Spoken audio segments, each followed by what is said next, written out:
Top quality और consistent performance के लिए सिर्फ सिल्वर पंप नाम याद रखना। અને હવે જુઓ પેટા ચૂંટણીનો જંગ।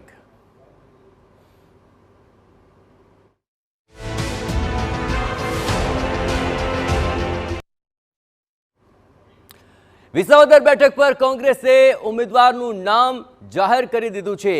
નીતિન રાણપરિયા એ કોંગ્રેસના વિસાવદરથી ઉમેદવાર રહેશે। ભેસાણ કોંગ્રેસ તાલુકા પ્રમુખ તરીકે નીતિન રાણપરિયા કાર્યરત છે। ભાજપના કિરીટ પટેલ સામે રાણપરિયા હવે બરાબરનો જંગ ખેલશે। જો કે વિસાવદરમાં આપના ગોપાલ ઇટાલિયા પણ મેદાને છે અને તેને કારણે આ જંગ અત્યંત રસપ્રદ બની રહેશે। નીતિન રાણપરિયા વિસાવદર યુથ કોંગ્રેસના પ્રમુખ રહી ચૂક્યા છે।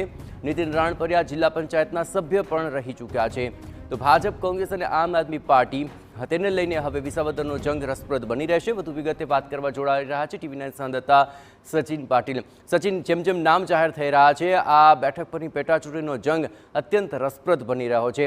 કઈ પ્રકારનો આ આખો જંગ આપ ત્યાં જોઈ રહ્યા છો અને શું શક્યતાઓ અત્યારે ચર્ચાઈ રહી છે?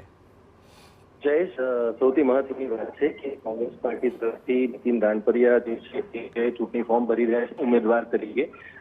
ત્યારે મહત્વની બાબત અહીંયા સામે આવી રહી છે એ છે કે બંને જે ઉમેદવારો છે એ ઉમેદવારોની સાથે નીતિન રાણપરિયા જે છે ભેસાણના સ્થાનિક ઉમેદવાર છે અને પહેલીવાર તેઓ ચૂંટણી હાલ છે અને જે પ્રકારનું સ્થાનિક ગણિત છે સ્થાનિક ગણિતને જોતા ભેસાણ જે છે અને આ બેઠક જે છે એ બેઠક આપણે જોયું છે કે છેલ્લા 18 વર્ષથી ભાજપના ફાળે નથી આવી।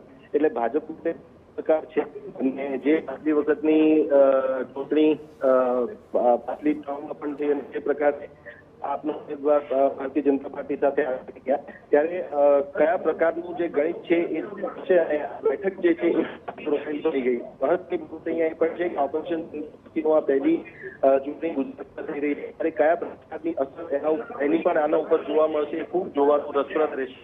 પરંતુ જે કોંગ્રેસના ઉમેદવારને લઈને પરથી પડતું થયો છે નીતિન રાણપરિયાને કોંગ્રેસ પાર્ટીએ ટિકિટ આપવાનું નક્કી કરી દીધું છે।